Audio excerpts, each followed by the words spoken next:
الحمد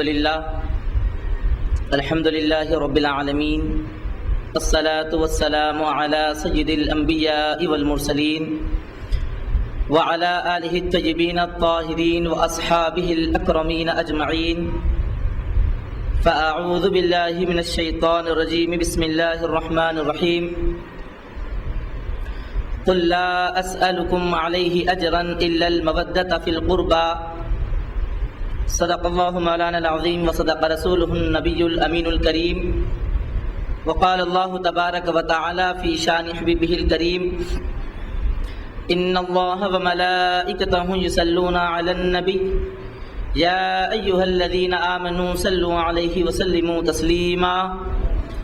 اللهم صل على سيدنا محمد وعلى آله وأصحابه وبارك وسلم صلاة وسلاما عليك يا رسول الله صلی اللہ تعالی علیہ وسلم.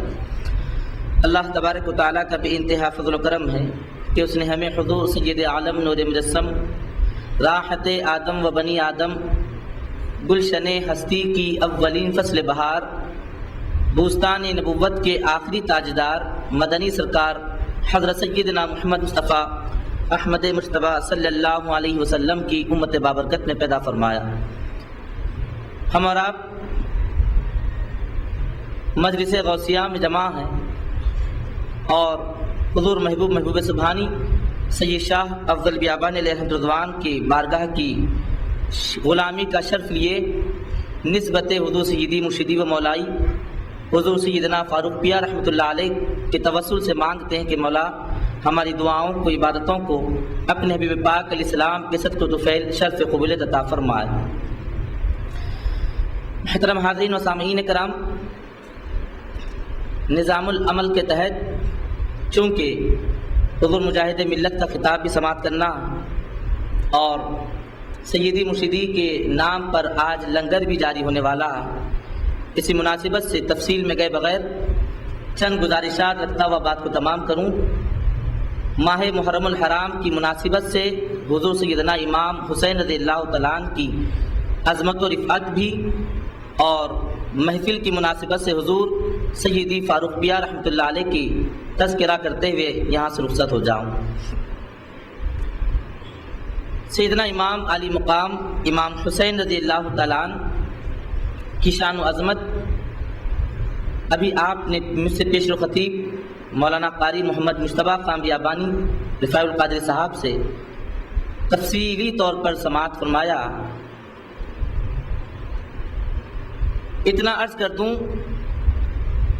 کہ اللہ تبارک و تعالیٰ نے یہ وہ مبارک گھرانہ ہے، یہ وہ مبارک ہستیاں ہیں جن سے محبت کرنے کا خود رب تعالیٰ نے اعلان فرمایا.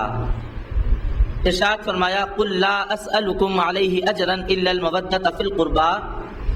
اے حبیب پاک علیہ السلام، آپ ارشاد فرما دیں کہ میں نے تم تک جو قرآن پہنچایا ہے، تم تک دین پہنچایا ہے، تم کو معبودان باطلہ سے چھڑا کر ایک اللہ وحدہ لا شریک کا تمہیں عرفان دیا ہے، ان تمام کاموں پر میں تم سے کسی بات کی اجرت نہیں مانگتا، صرف چاہتا یہ ہوں کہ تم میرے گھر والوں سے محبت کرنے لگ جاؤ.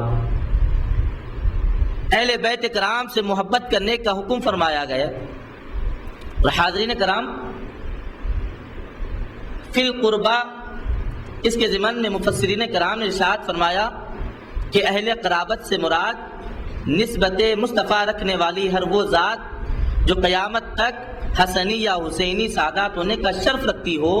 یہ اس آیت مبارکہ کے اس حصے فی القربہ میں داخل ہے، یعنی قیامت تک سادات عظام سے محبت کرنا اور ان سے دلی تعلق اور وابستگی کا پیدا کرنا اللہ تبارک و تعالیٰ کے فرمان کے مطابق اہل قرابت سے محبت کرنے میں داخل ہے. حضور سیدنا امام حسین رضی اللہ تعالیٰ عنہ جن کے متعلق بعض گوشوں سے کوشش ہو رہی ہے کہ آپ کو نعوذ باللہ من ذالک محتاج ثابت کرنے کی کوشش کی جائے. جبکہ حاضرین کرام، تاریخ اگر پڑھیں، قرآن و حدیث اگر پڑھیں اور بالخصوص تاریخ کربلا کا مطالعہ ہو تو یہ بات ہم پر اظہر من الشمس ہو جاتی ہے کہ امام حسین رضی اللہ تعالیٰ عنہ تو بڑا اختیار رکھنے والے ہیں. دنیا نے طرح طرح کا اختیار دیکھا ہوگا، پانی پر اختیار رکھا ہوگا، پانی کے پیالوں پر اختیار رکھا ہوگا، کھانے پر اختیار رکھا ہوگا، کھانے کی اشیاء پر اختیار رکھا ہوگا۔ امام حسین رضی اللہ تعالیٰ عنہ اس ہستی مبارکہ کا نام ہے کہ جنہوں نے نہ صرف ان اشیاء پر اختیار ثابت فرمایا ہے بلکہ آج بھی ہر مسجد سے بلند ہونے والی اذان امام عالی مقام کے اختیار کی ببانگ دوہل اعلان کرتی ہے۔ لوگوں، تم اس امام کے اختیار کا کیسے انکار کر سکتے ہو؟ ارے یزید تو چاہتا تھا کہ اذانیں بند ہو جائیں، ہر مسجد سے بلند ہونے والی مینار یہ اختیار حسین ہی تو ہے کہ آج تک باقی ہے۔ اگر امام کا اختیار نہ ہوتا تو مسجد سے اذانیں بند ہو جاتی، اگر امام کے اختیار نہ چلتا تو آج مسجدوں میں جماعتیں ختم ہو جاتی، صفیں درست نہ ہوتی، نمازوں کی جماعتیں ختم کر دی جاتی، اگر امام کے اختیار نہ ہوتا تو تلاوت قرآن پاک ختم ہو جاتی۔ ارے یہ ایسے امام ہیں، یہ ایسے مختار ہیں، یہ ایسا اختیار رکھنے والے ہیں، ارے یہ چیزوں پر اختیار تو درکنار رہا، لوگوں کے دلوں پر اللہ نے ان کو اختیار عطا فرمایا ہے۔ یہ جب تک رہے تب تک بھی اذان کو انہوں نے باقی رکھا، اور آج 14 صدیاں گزر گئی لیکن آج بھی مسجد سے بلند ہونے والی اذانیں یہ بار بار کہہ رہی ہیں کہ یہ امام کا اختیار ہے کہ آج ہمیں بقا ملی ہے۔ حاضرین کرام، بزرگوں سے سنی گئی حکایت ہے کہ کسی موقع پر یزید پلید اور امام حسین رضی اللہ تعالیٰ عنہ اپنے بچپنے کی حالت میں ایک جگہ جمع ہو گئے۔ ایک موقع پر کسی کام کے لیے جمع ہو گئے اور جمع جب ہوئے تو بات بگڑی اور کچھ دیر بعد امیر معاویہ کی خلافت کا ڈنکا بجنے لگا۔ جیسے ہی یزید پلید نے سنا، امام حسین رضی اللہ تعالیٰ عنہ سے پوچھنے لگا کہ اے حسین، جانتے ہو یہ کیا ہے؟ امام علی مقام رضی اللہ تعالیٰ عنہ نے فرمایا کہ ہاں ڈنکا بج رہا ہے۔ یزید نے کہا کہ کس کا بج رہا ہے؟ امام علی مقام نے فرمایا کہ تو بتا، کہنا کیا چاہتا ہے؟ یزید پلید کہنے لگا کہ اے امام، یہ میرے بابا کا ڈنکا ہے جو آج بج رہا، یہ میرے باپ کا ڈنکا ہے جو بج رہا۔ امام حسین رضی اللہ تعالیٰ عنہ نے سنا، کچھ دیر خاموشی اختیار فرمائی، تھوڑی ہی دیر گزری کہ مؤذن نے مسجد کی ممبر سے، مسجد کے مینار سے اذان کو بلند کیا۔ اللہ اکبر کی صدائیں آئی تو امام حسین رضی اللہ تعالیٰ عنہ یزید کو پکڑنے لگے اور پوچھا کہ اے پلید، تو بتا کہ یہ کیا ہے؟ یزید کہنے لگا کہ امام اب آپ ہی بتاؤ کہ کیا کہنا چاہتے ہو۔ امام علی مقام نے ارشاد فرمایا کہ معقول نامعقول، وہ تیرے باپ کا ڈنکا تھا جو کل بج رہا تھا، آج نہیں بج رہا ہے، یہ میرے نانا کا ڈنکا ہے جو قیامت تک بجتا رہے گا۔ اس ڈنکے کو روکنے کی کسی میں ہمت اور ضرورت نہیں۔ حسین ابن علی کی زبانی سن، یہ قیامت تک بجنے والا ڈنکا، میرے نانا جان کا ڈنکا۔ حاضرین کرام، یہی ڈنکے کو روکنے کی کوشش کی تھی یزید پلید نے۔ میدان کربلا کا معرکہ کیوں بپا ہوا؟ یہی مقصد تھا کہ حسین کے نانا کا ڈنکا بجنا بند ہو جائے، حسین کے نانا کا تذکرہ بند ہو جائے، حسین کے نانا پر آئی ہوئی قرآن بدل دی جائے، حسین کے نانا کے بتائے ہوئے طریقے عبادت میں تبدیلیاں پیدا کر دی جائے، حسین کے نانا کے بتائے ہوئے احکام شریعت میں بگاڑ پیدا کر دیا جائے۔ یزید پلید کا مقصد تھا کہ حسین کے نانا کی شریعت بدل جائے، اور امام کا مقصد تھا کہ جان جاتی ہو تو چلی جائے مگر نانا کا لایا ہوا دین باقی رہ جائے۔ نانا کے لائے ہوئے دین کی حفاظت کی خاطر تمام گھر کو لٹا دیا امام علی مقام نے۔ اور پھر حاضرین کرام، اس یزید پلید نے تو یہاں تک کوشش کی کہ حسین نے کہا تھا کہ میرے نانا کا ڈنکا بجتے رہنے والا ہے، نانا کے ڈنکے کو بجنے کو رکانا یہ یزید کا مقصد تھا۔ اسی مقصد کے تحت جب شہادت کا واقعہ ختم ہو گیا، یزیدی فوج اہل بیت کے گھر والوں کو قیدی بنا کر اور امام علی مقام کے سر انور کو لے کر دربار یزید میں پہنچ گئی۔ اس کے بعد کیا ہوا؟ یزید پلید نے حرمین مقدسین کی بے حرمتی کی، کبھی بیت اللہ شریف کے غلاف مبارکہ کو جلایا، کبھی وہاں پر جانوروں کو باندھا گیا، تو کبھی مسجد نبوی کو 3 دن تک بند کر دیا گیا اور خود مسجد نبوی کے اندر جانوروں کو باندھ کر رکھا گیا۔ 3 دن تک مسجد نبوی بند رہی۔ دنیا کی تمام مسجدوں کو چھوڑ کر مسجد نبوی ہی کو بند رکھنے کی یزید کا مقصد کیا تھا؟ کوفہ کی مساجد کھلی ہیں، بیت اللہ شریف کی مسجد حرام کھلی ہے، لیکن مسجد نبوی وہ مسجد جہاں پر یزید نے پہرا بٹھا دیا، مسجد نبوی کو بند کر دیا، 3 دن تک مسجد نبوی بند رہی۔ علماء ربانیین نے ارشاد فرمایا کہ جانتے ہو یزید کا مقصد کیا تھا؟ یزید کا مقصد یہی تھا کہ اے حسین، تم نے ایک موقع پر کہا تھا کہ میرے نانا کا ڈنکا ہے جو کبھی نہیں رکے گا، لو آج دیکھو میں تمہارے نانا کی مسجد میں ہی اس ڈنکے کو روک دیتا ہوں، تمہارے نانا کی مسجد میں ہی یہ ڈنکا روک دیا جائے گا۔ اس مقصد کے تحت اس نے مسجد نبوی کو بند کر دیا، لیکن یزید نے صرف دیواروں پر حکومت کی تھی، صرف دیواروں پر اختیار اس کو حاصل ہوا تھا۔ دیواریں اور دروازے بند کر کر نامعقول نے یہ سمجھا کہ میں بند کرنے میں کامیاب ہو جاؤں گا، لیکن امام علی مقام نے جو وعدہ اس موقع پر فرمایا تھا کہ میرے نانا کا ڈنکا ہے قیامت تک بجتا رہے گا، کوئی اس ڈنکے کو بند نہیں کر پائے گا، امام نے اپنے کہی ہوئی بات کی لاج رکھی۔ اور پھر کیا ہوا؟ خود سعید ابن المسیب رحمۃ اللہ علیہ ارشاد فرماتے ہیں میں مسجد نبوی میں بند رہ گیا تھا، ممبر کے پیچھے چھپ گیا تھا، 3 دن تک مسجد نبوی کے بندر ہی بند رہا، مجھے نمازوں کا خیال، نمازوں کا وقت کا بھی خیال نہ رہتا تھا، ایسا حالت ہو گئی تھی کہ اندھیرا چھا چکا تھا، مجھے نمازوں کے وقت کا خیال نہیں رہتا۔ لوگوں نے پوچھا کہ پھر آپ نے نمازیں پڑھی کیسی؟ قربان جائے سعید ابن المسیب کے اس فرمان پر، ارشاد فرماتے ہیں کہ جب کبھی نماز کا وقت ہوتا تو مزار پاک مصطفیٰ سے اذان کی آواز بلند ہوا کرتی اور اذان سن کر میں نماز پڑھ لیا کرتا۔ مزار پاک مصطفیٰ سے اذانوں کی آوازیں بلند ہوا کر رہی ہیں۔ یزید چاہتا ہے کہ حسین ابن علی تمہارے نانا کے ڈنکے کو تمہارے نانا کی مسجد ہی میں بند کر دوں گا، لیکن واہر اختیار حسین کرب و بلا کی سرزمین پر اپنے سر کو تن سے جدا کر دینے کے باوجود بھی مزار پاک مصطفیٰ سے اذانوں کی آواز کو بلند کروا کر بتا دیا کہ اے پلید، تیرے جیسے لاکھ بھی آ جائیں تو یہ ڈنکے کو بند کرنے کی کوئی ناکام کوششیں نہیں کامیاب ہونے والی ہیں، یہ میرا اختیار ہے کہ قیامت تک یہ ڈنکا بجتا رہے گا۔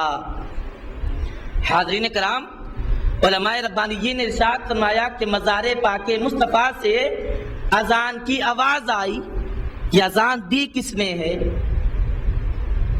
مزار پاک مصطفیٰ جالیہ مبارکہ کے اندر وہ 3 جلیل القدر ہستیاں آرام فرما ہیں، ایک تو سردار الانبیاء ہیں، اور ایک صداقت جس پر ناز کرے وہ صدیق اکبر رضی اللہ تعالیٰ عنہ ہے، اور ایک عدالت کی جان فاروق اعظم رضی اللہ تعالیٰ عنہ۔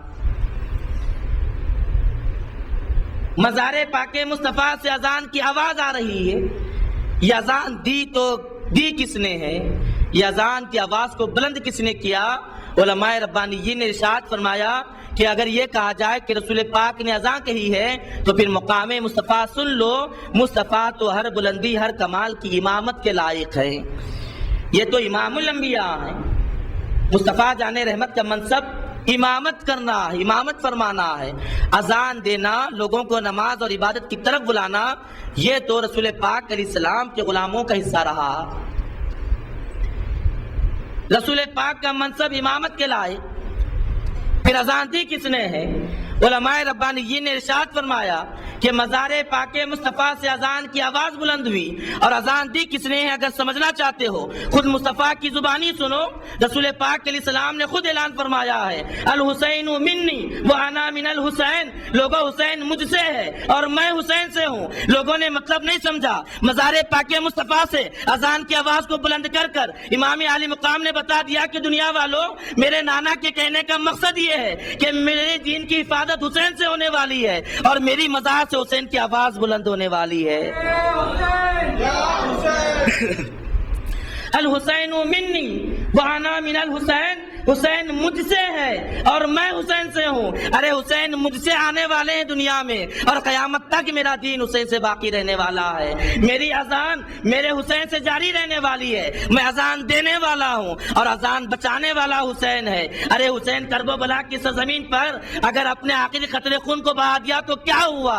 ارے رب نے وہ شان عطا فرمائی ہے کہ کرب و بلا کی سرزمین پر لاشا حسین کا رہ جائے، لیکن مزار پاک مصطفیٰ سے اذان کی آواز کو بلند کرنے پر اختیار رب نے حسین کو دیا۔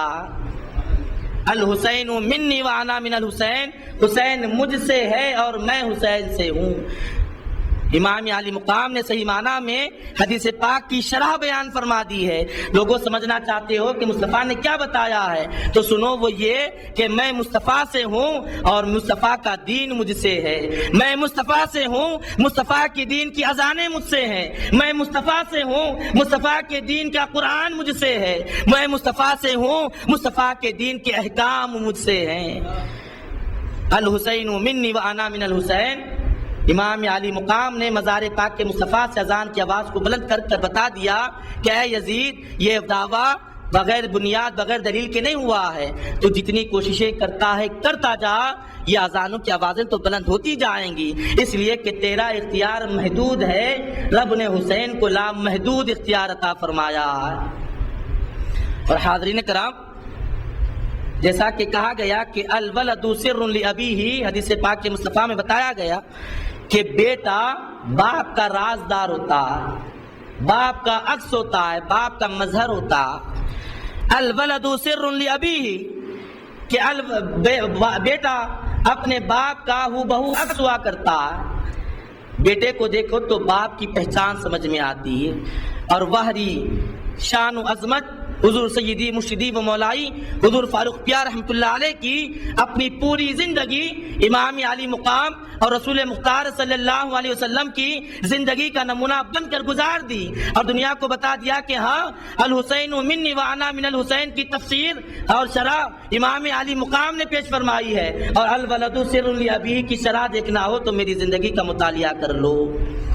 کوئی مواعظ مبارکہ، کوئی واضح مبارک حضور سیدی مرشدی و مولائی کا ایسا نہیں رہا جس میں حضور سیدی مرشدی و مولائی نے حسین ابن علی کی بچائی ہوئی اسی نماز کی حفاظت کی تعلیم نہ دی ہو۔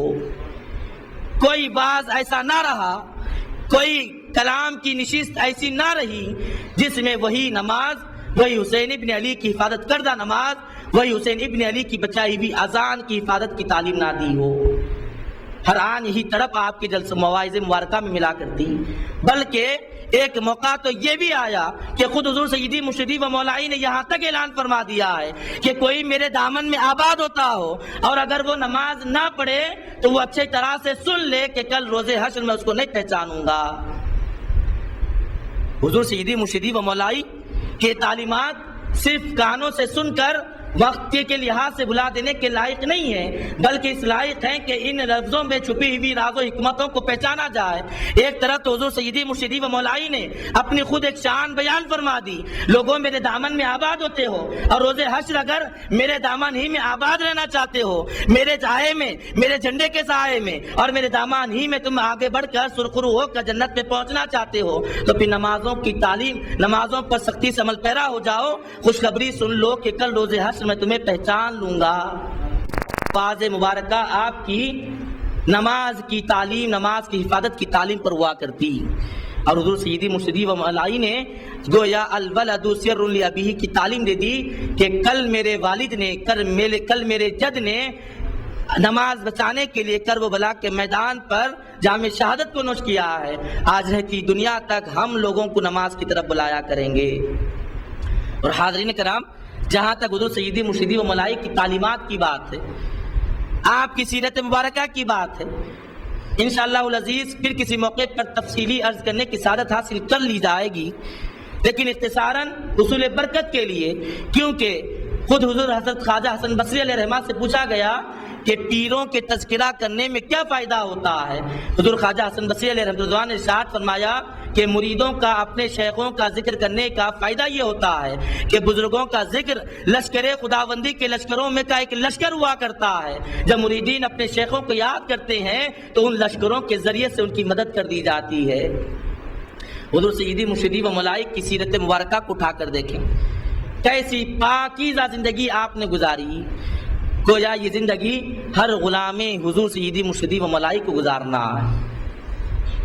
آپ کی سیرت مبارکہ کا وہ پہلو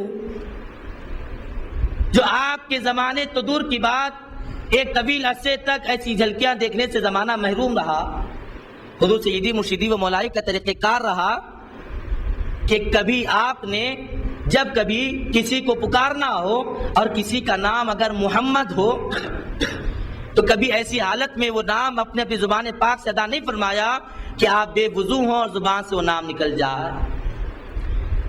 ہوا یوں ایک مرتبہ کہ اپنے کسی مصاحبین کے ساتھ تشریف فرما ہے اور کسی حاجت کے لیے گئے اور واپس آئے اور پانی کے لیے وضو کے لیے پانی منگوانا چاہا، تو پھر اپنی خادمہ کو جس کا نام محمدی رہا اس کو آواز دی کہ اے لڑکی پانی لا تاکہ میں وضو بنا لوں۔